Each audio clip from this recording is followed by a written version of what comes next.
안녕하세요. 어디서도 말 못할 답답한 사연. 하지만 듣고 나면 속이 뻥 뚫리는 이야기를 배달해드리는 썰의 민족입니다.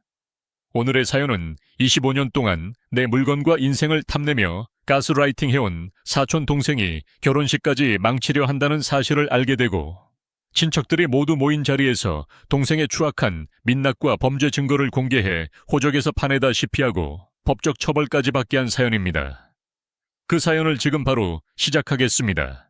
안녕하세요. 오늘은 제 인생에서 가장 길고도 지독했던 25년의 인연을 단칼에 잘라내버린 이야기를 들려드리려 합니다. 지금 이 글을 쓰는 순간에도 그날의 공기가 느껴지는 것 같아 손끝이 떨리지만 동시에 가슴 한 구석이 뻥 뚫린 듯한 시원함도 함께 느낍니다. 이 이야기는 저와 2살 터울인 사촌 동생 민지에 관한 이야기입니다.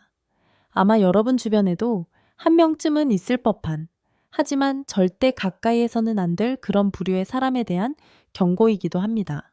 저희 집안은 유독 친척들끼리 왕래가 잦았습니다. 특히 민지네 집과 저희 집은 같은 동네에 살며 거의 매일 얼굴을 맞대고 살았죠.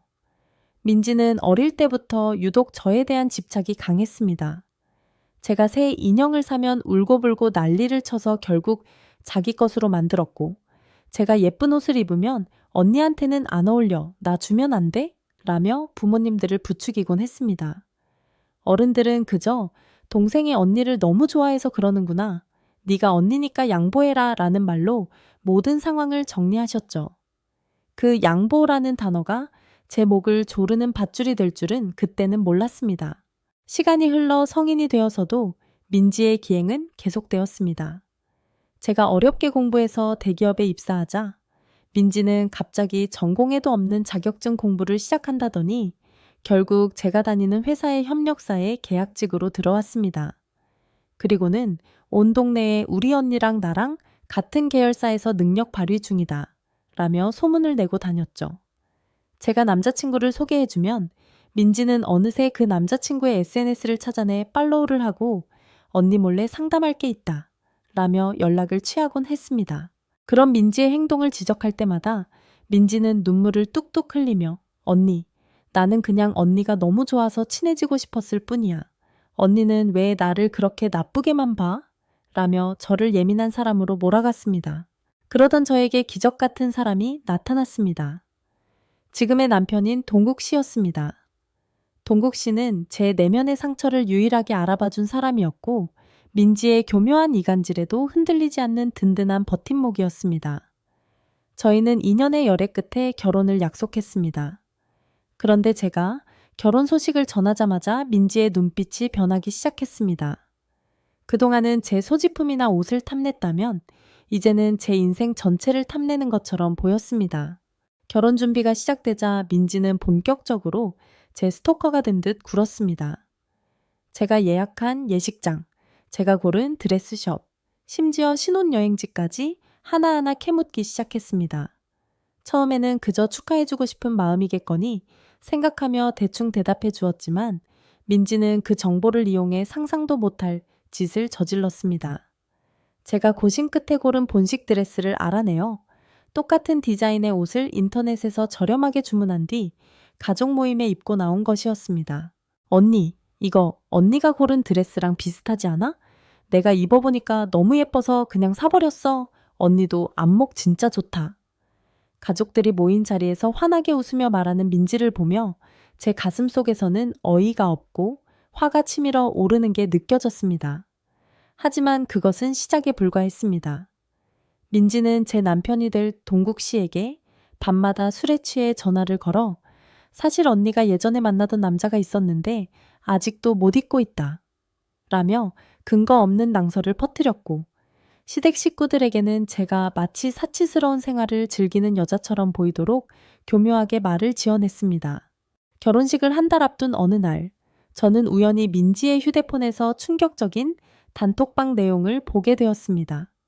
민지는 자신의 친구들에게 저를 무능력하지만 부모 덕에 대기업 들어간 낙하산이라고 비하하고 있었고 제 결혼을 망치기 위해 예식 당일에 하얀색 드레스를 입고 나타나겠다는 계획을 세우고 있었습니다.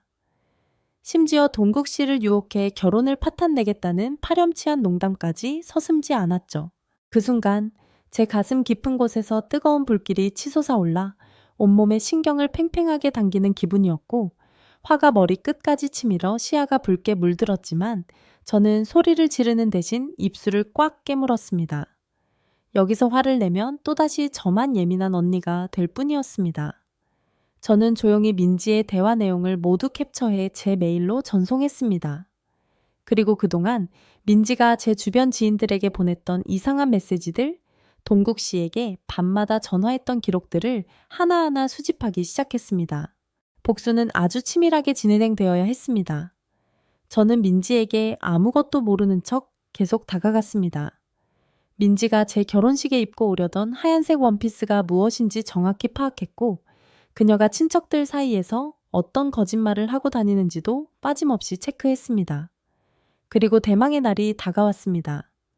친척 총합동 모임 날이 밝았습니다. 제 결혼을 축하하기 위해 할아버지, 할머니를 비롯한 온 집안 식구가 고급 일식집에 모인 자리였습니다. 민지는 그날도 제 옆에 앉아 제 예비시댁에 대한 험담을 은근슬쩍 늘어놓고 있었습니다. 언니 남편 집안이 좀 보수적이라며? 언니 성격에 거기 가면 진짜 고생할 텐데 지금이라도 다시 생각해보는 게 어때? 그 말을 듣는 순간 저는 미리 준비해온 태블릿 PC를 꺼내 들었습니다. 그리고 식탁 한가운데에 내려놓으며 환한 미소를 지었습니다. 민지야, 네가 내 걱정을 이렇게 많이 해주는데 내가 선물을 준비 안 할 수가 없더라고. 우리 친척 어른들도 다 같이 보셨으면 좋겠어서 가져왔어. 태블릿 속에는 민지가 그동안 저를 비하했던 단톡방 캡처본, 돈국 씨에게 보낸 질척거리는 메시지들, 그리고 결정적으로 제가 다니는 회사의 협력사 직원으로서 저에 대한 허위 사실을 유포해 징계 절차에 들어갔다는 회사 법무팀의 공식 메일이 띄워져 있었습니다. 장내는 순식간에 찬물을 끼얹은 듯 조용해졌습니다. 민지의 얼굴은 불그락푸르락 변하더니 이내 창백하게 질려갔습니다. 언니, 이게 뭐야? 이거 다 조작이야. 언니가 나 함정에 빠뜨리려고 만든 거지? 민지는 소리를 지르며 태블릿을 뺏으려 했지만 저는 그녀의 손을 뿌리쳤습니다. 그리고 할아버지와 큰아버지, 부모님을 향해 또박또박 말했습니다. 민지는 지난 25년 동안 제가 가진 모든 것을 탐냈습니다. 하지만 제 인생의 반려자인 남편까지 건드리려 하고 제 직장 생활까지 위협하는 건 더 이상 가족으로서 묵과할 수 없는 범죄입니다. 이미 경찰서에 명예훼손과 업무 방해로 고소장을 접수했고 민지가 다니는 회사에도 이 사실을 통보했습니다. 민지 아버지는 제 말이 끝나기도 전에 민지의 뺨을 후려쳤습니다. 민지는 바닥에 쓰러져 오열하기 시작했고 친척 어른들은 배신감과 충격에 휩싸여 민지네 가족을 질타했습니다. 그동안 민지가 우리 언니는 내가 챙겨주지 않으면 아무것도 못한다 라며 효녀 행세를 해왔던 터라 그 충격은 더 컸죠.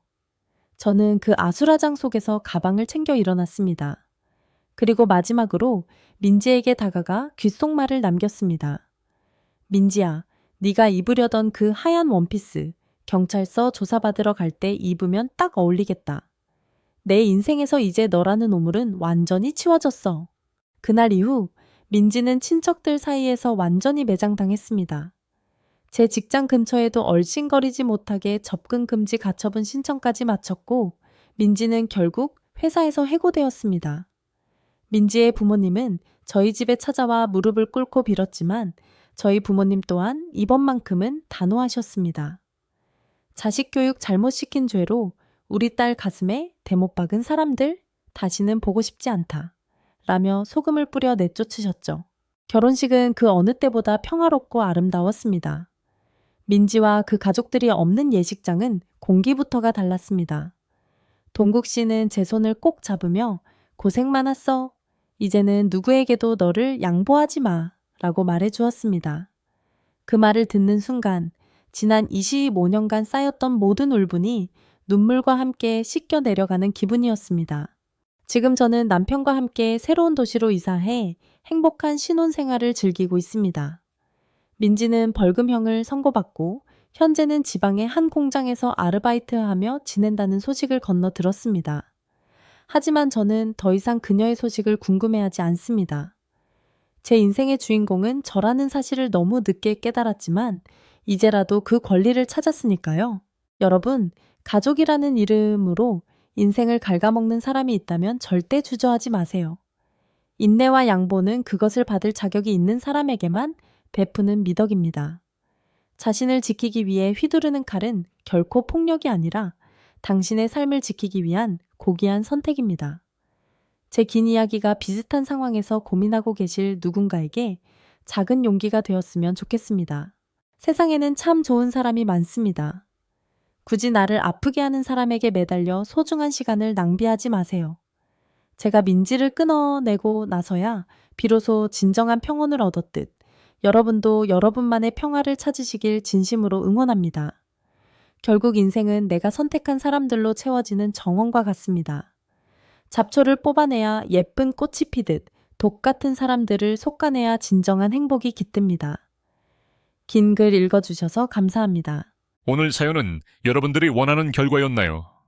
여러분이 직접 겪은 기막힌 사연이나 통쾌한 사이다 대처법이 있다면 댓글로 자유롭게 남겨주세요.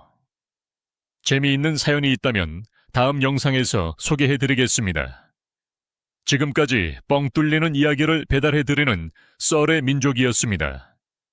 사연이 재미있으셨다면 구독과 좋아요 부탁드립니다. 저는 더 기가 막힌 사연으로 다시 찾아뵙겠습니다.